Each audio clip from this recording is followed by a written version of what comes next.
Big hello to all these people, these attendees who have joined us for this service design event organized by Friends of Figma Lahore. I'll introduce myself. My name is Ali and I'm the design lead in Friends of Figma Lahore chapter. I have a design agency called Neuromize. I am the partner and chief executive officer in this agency. I have a background of working with IBM iX in Pakistan, and now I have joined this platform as a volunteer, and I want to have all those designers in Pakistan have the same level of you can say the talent, the skill set that all other peoples in all other regions are having. So this is my intro, and now to give the mic to Ali, who has been the community leader for Friends of Figma chapter from quite a long time.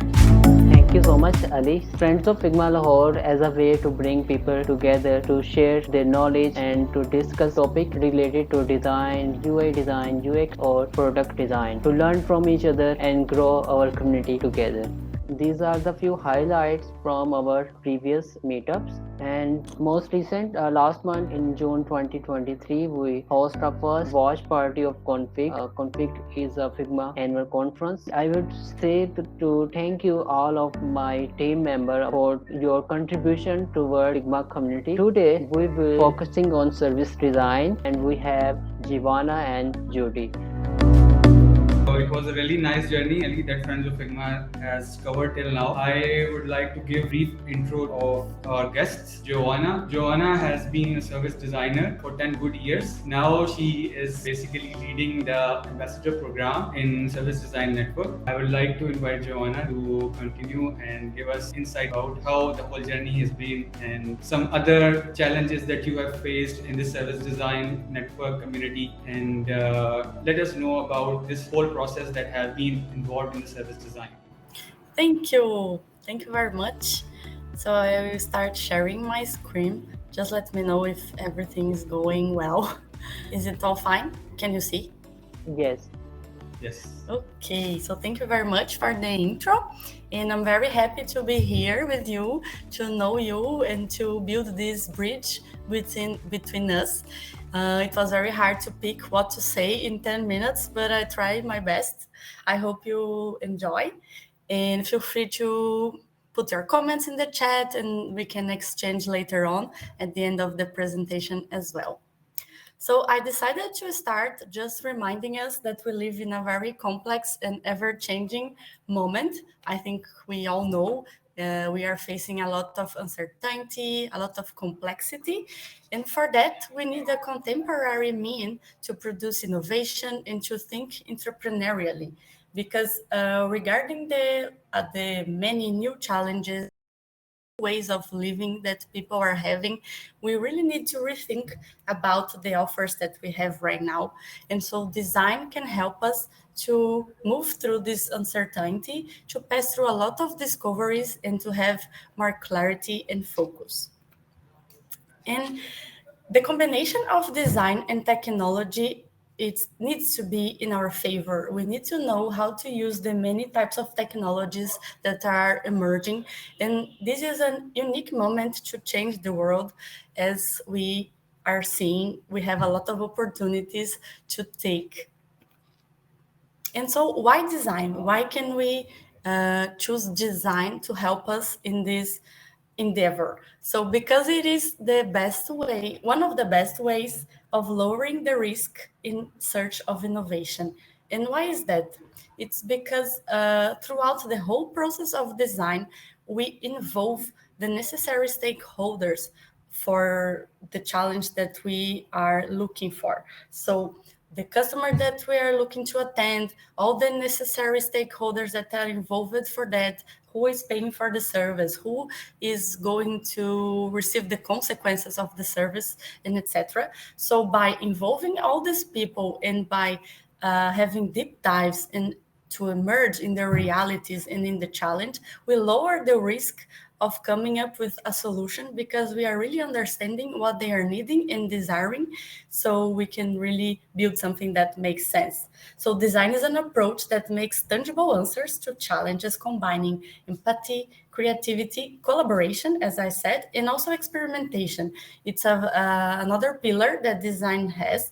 So we really need to test, to prototype the solutions that we are thinking that could be good for this challenge that we are approaching, in order to see if they really make sense, and if not, to iterate until it does. And yeah, so the combination of the desirability of something by the people, the viability for the business, and the feasibility regarding technology, we have the innovation. So with design, we go from making people want something that it is in the past, to doing things that people need. And just to recap, so design thinking, the mindset of design, it's a mental model for creating a solution.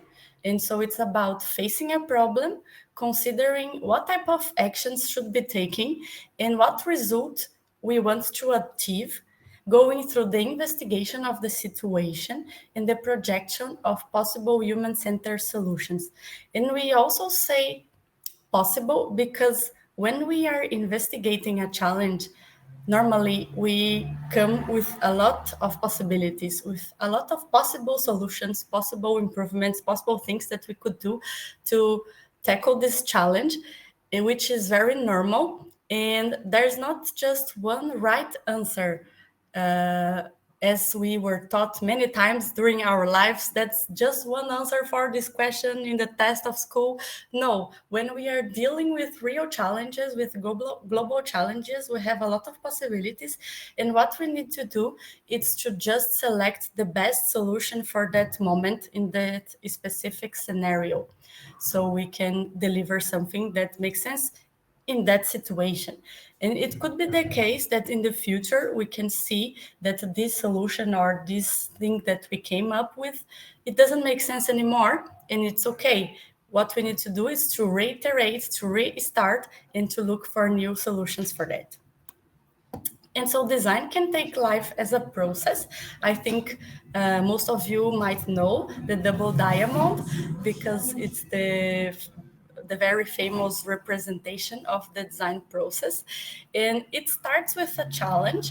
And in the first diamond, we diverge in a discovering moment of this challenge. So we can use interviews, we can use observation, we can combine with quantitative data and many other types of approaches. For in a second moment, do a to converge and to really define which is the problem that we are going to tackle.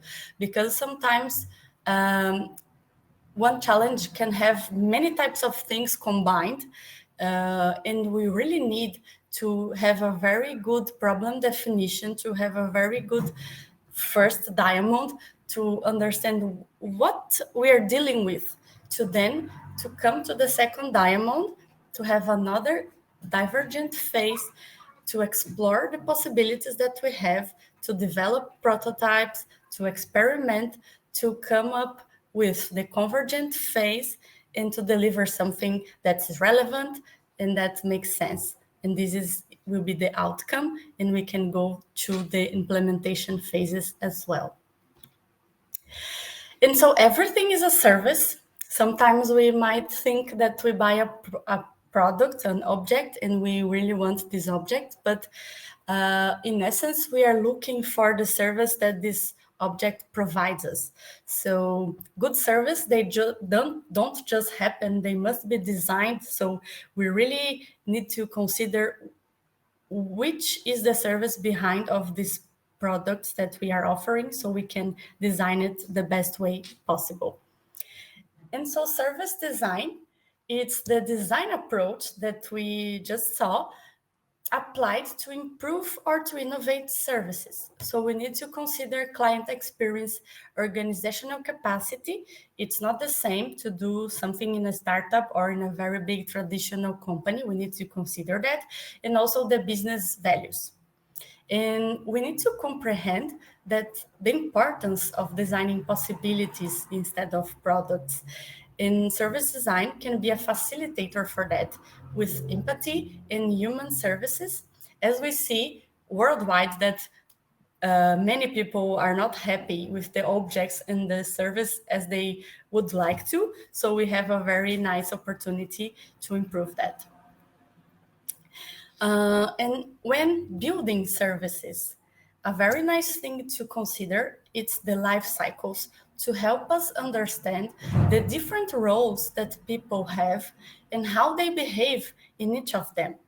So service design is the bigger layer. So it's when we consider the human side, the person in a current life moment. So then we can design services for the needs of that people in their context.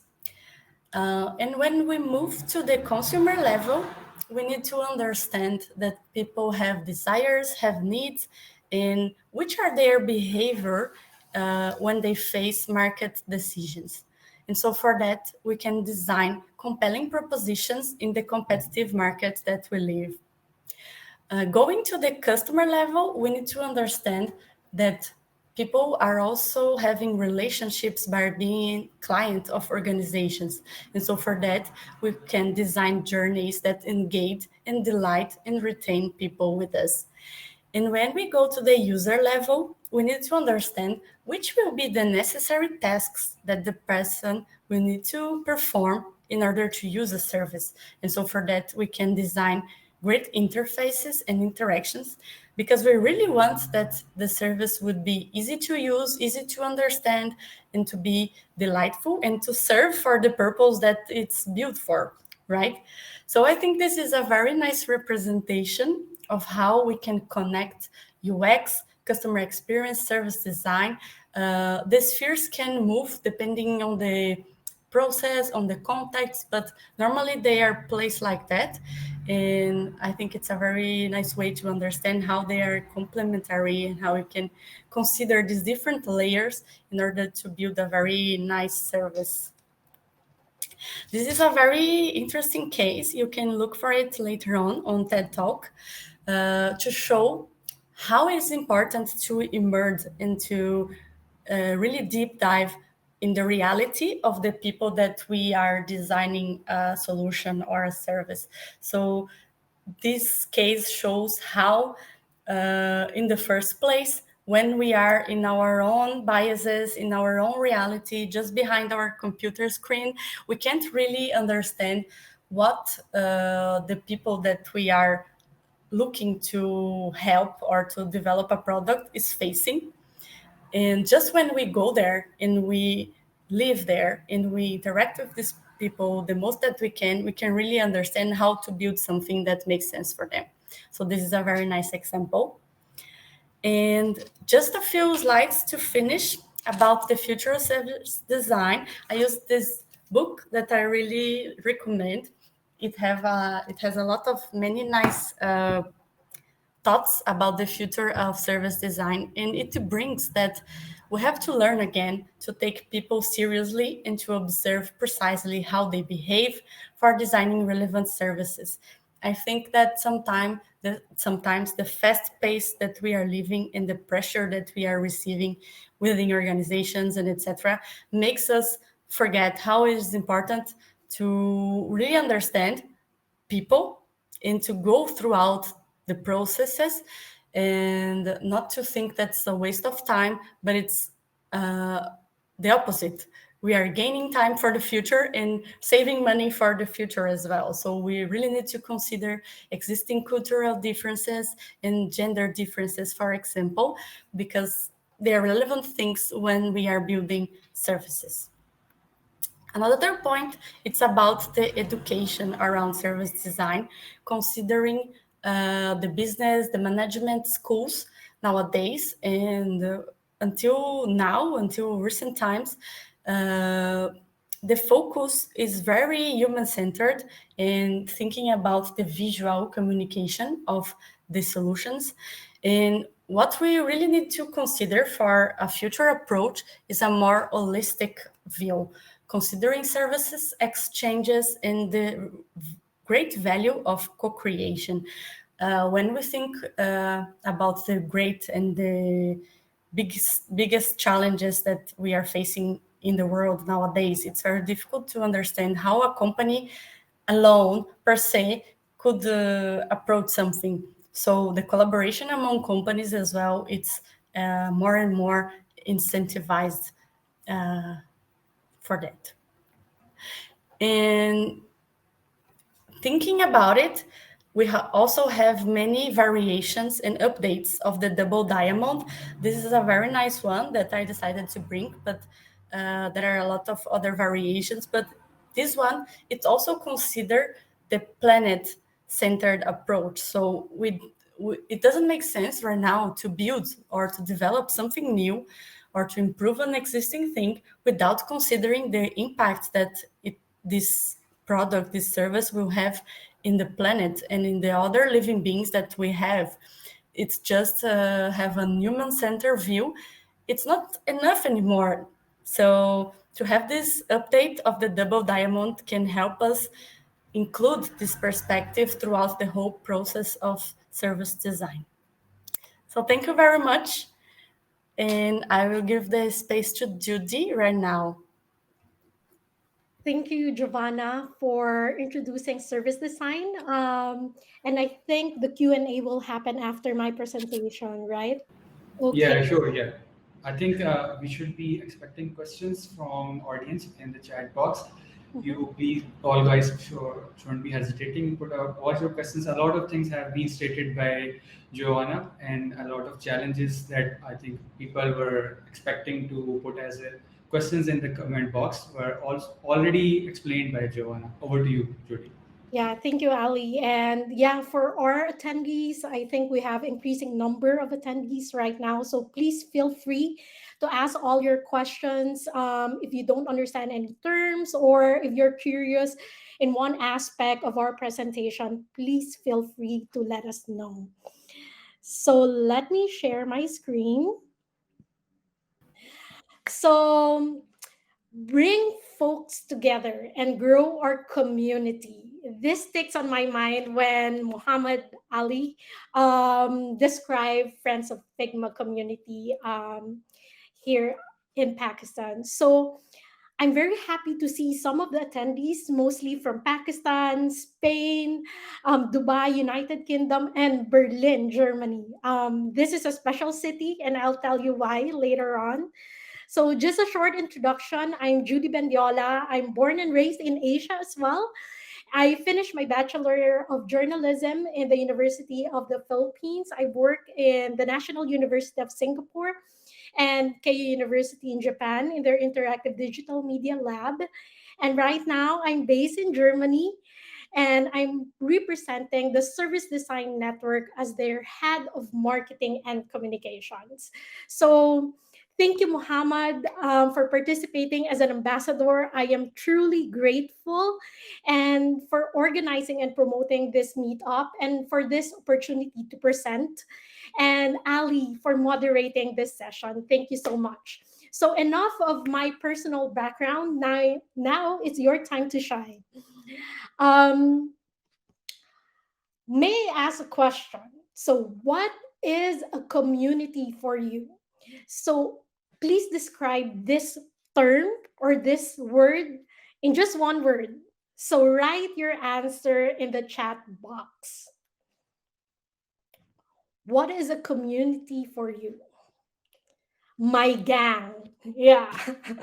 Yeah, it's a group. And for the rest, yes, support. And for Giovanna, it's more proactive. There should be collaboration, like contribution. You're adding value, and maybe that group or gang adds also value to you as an individual. Yes, Muhammad is correct. You have that connection. Do we have any other answer? Yeah, It's all about sharing knowledge, sharing expertise, and industry's secrets. Yes, symbiosis. Yeah. We're going to science. Yeah, it's about ideas. I like that. Trust and that shared space. In my previous organization before, community also means that you have that safe space to contribute, to give your ideas without having that fear that, yeah, your ideas will be rejected. So it's more of support, helping each other. It's good to know, having peace of mind. Yeah, so somehow with all the hustle and bustle of work, you meet all together and yeah, just share and be positive. I like that perspective. So do we have any other answer? Okay, I think that peace of mind is one of the best description. So let me introduce the service design network. So as what Giovanna previously mentioned in her presentation, service design is, how can I say, our operative term here or phrase. Service design is the practice of designing services. But you may ask me, okay, Judy, what is that? So it uses a holistic and highly collaborative approach to generate value for both the service user and the service provider. So the customer or client, and then the company throughout the service life cycle. So in practice, service design helps to choreograph the processes, technologies, interactions, driving the delivery of the services using a human-centered perspective. As what Giovanna highlighted in her presentation, human behaviors and personal desires are important, but we also have other professionals mentioning it's not only about humans, but any other living being in the world. So that's good that Giovanna mentioned we need to see the planet in mind.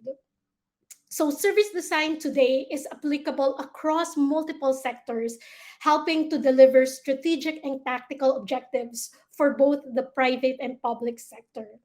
And the service design network help advance service design. And our main mission is to make service design the new normal.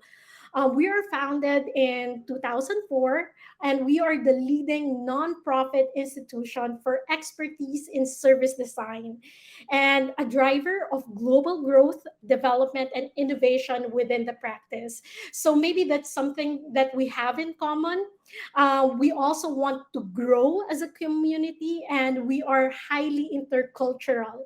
So we are present in different countries. We have a lot of global chapters worldwide. So maybe you can ask me, okay, Judy, how can you make service design the new normal? So we have a lot of national and international events. I will dive deeper into that later on. And as you can see in the first box or the first picture, um, this is one of our online publication. It is called Touchpoint Journal. It is about employee journey. So as we learned in this issue of Touchpoint, organizations, large and small, are applying the same rigor and many of the same tools and techniques used to focus on customers. It's always customers, how what's what they experience, what they're seeing, but do we make sure that employees also perform at their best? Do we also make sure that employees are happy and they are fulfilled in their work? And it's become a natural domain of service designers who are taking on this challenge and answer this kind of questions through our publication. Second, it's not about print. It's also about having that interactive and collaborative approach. And we have the Service Design Network Academy. As you can see, this graph is part of our service design management course. The SDN Academy is an educational initiative introduced by the Service Design Network and executed in tandem with a global community of SDN accredited trainers and master trainers. So as you can see here, this image is provided by Dr. Tina Weiser. She is a professional, academic professional who's teaching in one of the universities here in Germany. So we're offering a series of continuing education courses through 3-month course with a capstone project like service design practitioner curriculum course. If you're a service design beginner, or if you want just to have some workshops or some lectures. So the Service Design Network Academy is the best place for committed professionals who want to advance your knowledge in terms of service design. So, for example, here in the service design management course, we usually answer some questions like how to create the right conditions within your company, how to integrate service design, how do you manage stakeholders and introduce the different user experience concepts and the customer experience concepts, because these are all interrelated in terms of design thinking. And then maybe you'll ask, okay, Judy, um, are you a community? How is it? How's your member based network?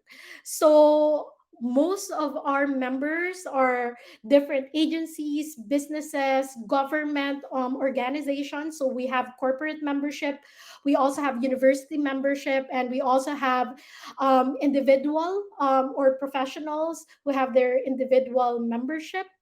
And ours is a global open-minded network focused on, yeah, as what you've mentioned, knowledge sharing, collaboration, and exchange. Because we believe that service design today is applicable across multiple sectors. So it's not just about being a designer per se, but whether you're from public or private sector, or a product or project manager, service design is here to help you in your job. And yeah, as what I've mentioned, it gives you the strategic and tactical objectives in order to reach your goals. So, what is this last image? Do good, give back. So, we usually have that celebration. June 1st is the Service Design Day, and we launched that in 2016. And we dedicate this to all service designers who create change. So, some of them have watch parties of the global conference, some of them just really pay it forward, have some workshops, some have like get-togethers, and really understand the value of service design and how they can incorporate that into their day-to-day work. So what can you see in this image? Maybe we can have some answers in the chat box. Are you familiar of this event? What can you see in the picture? There's no right or wrong answer. Yeah, there's community. Honoring the service of service designers. That's a very good observation. Yeah, because you might think, okay, what's their impact, right? Any answer? Joy. I love it. So you're focused on the emotion, like that happiness, that vibe. Actually, they say it's the conference magic. Maybe an icebreaking activity during the event. Yes, of course, if you talk about conference, there are a lot of presentation, keynote talks, and sometimes you're just tired of sitting and you just need to stand up and stretch and yeah, just talk to your seatmates and have a coffee break. Getting together and knowing each other to grow as a community. Yeah, that's valid. I definitely agree because somehow after COVID, we really miss that you know, energizing networking, and how can I say this? It's really different when you talk to other person and just say, "Hi, how are you? I'm from this country. What are you doing?" That simple, yeah, talk, small talk is very different rather than this online thing. So maybe it's good if I let you have a short glimpse of what the Service Design Global Conference is all about. So let me know if you can see the video and if you can hear something. Hear something? Okay, great. So I'll give you 1 minute and a half to see the conference magic.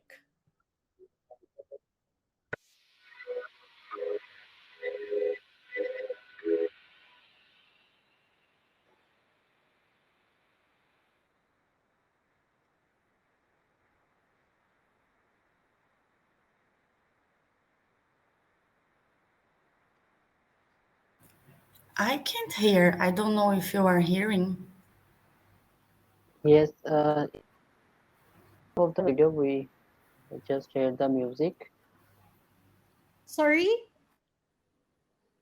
can you hear it? No, No, Ah, okay, you cannot hear it. Music audio is gone. Okay. So, yeah, just maybe observe. And then I'll give you the link later on. Or I can also post commentary. So this is one of our workshops and the conference that you can get. And commentary is your attention for McKinsey Design, one of our partners and presenters. And as you can see, this is our networking activity. Yeah, it's fun, Gaurav. We have a lot of volunteers. They're helping us on site. For all the volunteers and the audience. Last year it was in Copenhagen. As what you can see in the video, and later on I will show you some of glimpse or some images of our Berlin venue. Okay, cool. So as you can see, this crazy image, these are all, most of these are all volunteers. Some are HQ staff or headquarters staff of the Service Design Network. Since we are a nonprofit organization, we heavily rely on volunteers, and w- we are very happy with their engagement. Yeah, and yeah, Giovanna is right. This year it will be in Berlin, and that video was in Copenhagen, Denmark. So this is the famous Fernseher Turm, or the TV tower in Berlin. And you can save the date. It will be on October 5th and 6th. So Maria, if you're there in Berlin during that time, please feel free to drop by. It will be happening both in Radial system in Berlin and online. So if all of you cannot travel, um, please feel free to, yeah, join us virtually. And our theme is Catalyst for Change. Kamar, yeah, there's no chance to be on-site volunteer since the call and the deadline has just passed, but I have some interesting news. We're still open to have you as ambassadors. I will give you some details later on. So we are a traveling conference. This is our 16th year already we've been to 12 cities worldwide, 12 countries, and this is our second time in Berlin. During the global conference, there will be also the Service Design Award ceremony, wherein we will recognize the professional and academic excellence of different companies, both in nonprofit and professional sectors and students. We will recognize them and choose the winners. We have more than 20,000, 22,000 members and community followers across 144 countries. And we are expecting around 900 service designers and other professionals who are interested to know about service design and willing to transition or just to have that exchange. There are working either private or public sector. They may be students or part of the academic institutions. And we are very happy to have the lineup of speakers tackling our topic, Catalyst for Change, because we all know that our world is undergoing some radical changes right now, and there are different points for discussion about how can we be the catalyst for change. We can tackle about innovation, as what Giovanna highlighted in her presentation, digitalization, like how technology such as AI or even um, different platforms like Miro, Figma help in terms of collaboration, and other technological and environmental shift. Like, how can we really have this planet in mind mindset, and how can we really take into consideration sustainability and climate change? So these are some of the topics that we can expect in the conference. And this is the venue, Radial System. So we are very happy to welcome you on October 5th and 6th, and there will be online and on-site workshops on October 4th. And just attending this event, I'm very happy to give you this 10% discount code on virtual tickets. That's something that I will share in the networking sheet provided by Muhammad, so that you can somehow participate and register in the event. Yeah, one of the questions of Kamar: is there any chance to volunteer? Yes. Giovanna is currently leading the ambassadors program. We need more support in terms of promotion. We are a nonprofit organization, and we need your help to spread this awareness that the Service Design Global Conference is happening, and this is a hybrid event. And if you want to register, we will give you the link later on. So, yeah, if you have any questions or clarifications, please feel free to put it in the chat box or Q&A section. And yeah, I think I'll give the floor to Ali to moderate the Q&A session. Thank you so much, Judy and Giovanna. I would open the floor for questions, and we'll be expecting questions within 5 minutes from you guys who ever have any sort of questions related to the SDN conference or in general related to the service design. You guys can put your questions in, but I have one for the panel that I have been listening a lot from my team and other people at the conferences. In fact, in Config Watch Party, I got the instinct of people saying that would be taking their job. So, how do you guys think that AI would be helping in? I mean, I won't say that AI would be taking the job of a service designer, but how will AI be helping a service designer? Yeah, I think AI is a facilitator for us to understand behaviors, for example. So it can help us to really understand how people are using their smartphone or things like that. and to leverage the job of service designers. Or, for example, when we do a lot of interviews, AI can help us to grasp the most important information of that, can help us to grasp the similar things between all the information that we have. And sometimes we use different methods. For example, we have qualitative means, quantitative means, observation, a lot of things. And so I think AI could help us clarify the scenario. And so service designers, humans, and other different types of professions can take better decisions. This is how I see this right now. And I think also AI can be a combination of voices, right? Like a representation of society and things like that. And yeah, I feel like that. Yeah, in relation or as a support, on Giovanna's answer, I also posted this link of our touch point issue, volume 13, number 3.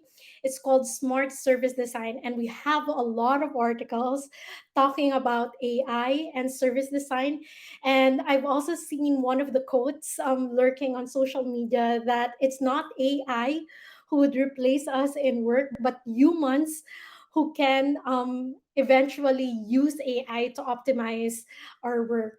As what I can see, based on my personal experience in terms of marketing, it's good to know this AI platforms or technologies to help us in our work, but it's still, we need that human element to somehow give that proofreading, to have that, I cannot say censorship, but gatekeeping to make sure that it's not just a copy paste or generated answer or information. We need to understand that it is credible information that we are using.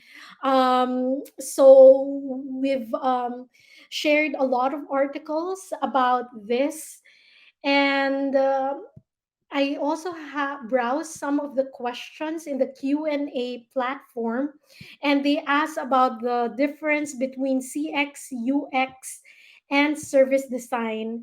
And I have one interesting read by Carrie Bodine. She is one of the service design award jury and part of the service design network.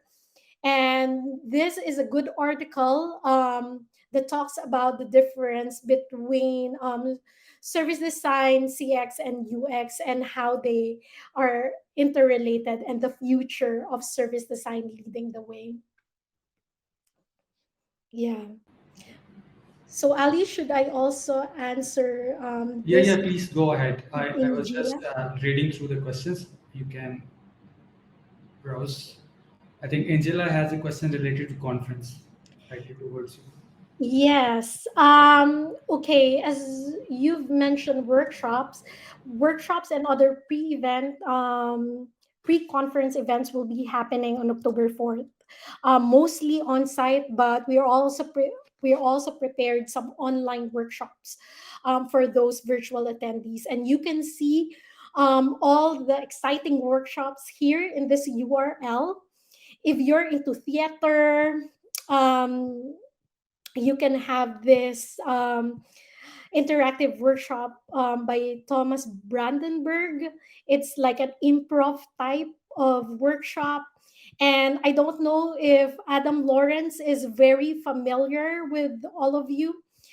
He's the author of This is Service Design Doing, and he will be facilitating a workshop with theatrical methods and improvisation. So it's not just sitting and just sharing your expertise, but it's also like moving and giving your emotions and thinking creatively. So yeah, this is very interesting. Yeah. So I think the people who will be attending virtually would be enjoying more than the people who are actually in place. Actually, those theatrical workshops will be on site. However, there are also some online workshops, like, I don't know if you heard about Telecom. There are like a communication company, Okay. and their workshop is called Postcards from the Future. So, how can we will explore and ideate how the way we interact with each other and technology will change, and send yourself a postcard from the future. So, very interesting as Nice. well, Very right? interesting. Very interesting. So it's also related to your question. Okay, technology, AI, and it's just like somehow an experiment. And let's see how will it go. Yeah. So I think the whole conference is full of learning material with very interactive sort of learning material. The ways that we have the conventional ways, seeing videos or writing things, it's far beyond that than that. Great, amazing. So I think there was one question from Gaurav. I think it's related to AI versus human plus AI. So who is he thinks that gets the more leverage towards service design? I think Judee has already answered that AI, and Giovanna also, that would be helping the human element in the service design. And a lot of material for you guys have been shared by Judee. Because if you will be able to visit these links, you can know a lot of answers already over there. And I think if there's any other question from you guys can put it over here. You guys can avail this amazing time that Judee and Giovanna have provided us. Yeah, I have here one question. I don't know if you can also see. It's from Visual Lord. He's asking, or she, if we can share an example of a real world service design project. And I would like to share the link here of the warm embrace case that I showed during my presentation, but I can also share a personal experience very fast because it's just in 5 minutes. But for example, I were in a project of a fintech. It was built from a very big traditional bank in Brazil. And so, with the fintech movement, it was 5 years ago, more or less. They said, okay, we need to have a fintech as well. And so, they just decided, oh, let's take a bunch of people of this big bank and try to build a fintech. And for that, they just idealizate a persona for the fintech and began to build some products to sell in the fintech. But it was not going well. They were having many clients, but they were not making revenue. And so they were not understanding what was happening. And so they hired us to make a project there. And what was the point? Like, just from having people of a big bank and trying to have a fintech mindset is already a thing that might not be a good way to do it. And to not really understanding what kind of services people that look for a fintech they are looking for, and not just having the same services that the big bank have, just in a fintech mode or like design.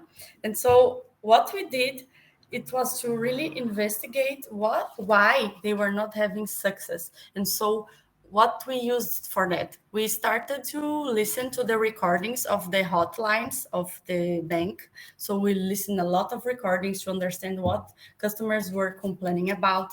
We also read all the social media posts and everything. And for that, AI is a good thing right now. We didn't have at the moment. And we also interviewed the internal employees of the fintech to understand in their point of view what was happening as well. And so we identified that they were looking for the wrong problem. They were trying to just sell, and use marketing and using the sales team, invest money in that. But on the other hand, they were attracting very different profile of clients than the persona that they built. So they were not in line with the service that we're providing, with the service that this person was needing. So people created the account in the bank. They were not the profile that they were looking for, and they didn't have the credit they imagined that they could have, because they couldn't have this type of credit. So yeah, it was like a kind of a snowball that was going on for a long time. And the point is just to really investigate and try to understand what the clients that you are attracting are wanting. Because if you are not attracting the ones that you are planning to, something is going on wrong. So this is a very nice project that we had. So we rebuilt the personas, and from that we rebuilt the offers of the fintechs. And from this moment on, it was everything making sense. Even the application that they built for smartphones were not compatible with the Android cell phone, which was the majority of the cell phones that the clients they were attracting had in the time of the fintech. So it was not making sense. And so as service designers, we could have this holistic perspective of the departments of the company, so the backstage of it, how it was functioning, the fintech, and what was the front stage was showing to the customers and attracting and providing. I hope I could explain in a few words. And yeah, feel free to also reach out if you want to exchange more about it. I'm very happy to share. Thank you, Giovanna. You really explained it very well, and almost all my doubts that I kept thinking while driving back home. I have this service design and this product design and other digital products design thing, and the process is in my mind that how these processes are, where are the points where these processes cross each other. So everything is like clear in my mind right now. And I would appreciate everyone whoever was attending the event to have have this event recorded and sent to every single attendee who couldn't make it. And you guys can connect with Jude and Giovanna on LinkedIn. And if you have any further questions, you guys can put it out there. Thank you. Yes, thank you very much for having us. Wish you all the best for your future. Take care, guys. Take care. Take care. Bye. Bye bye. Thank you. Bye. Bye. Thank you.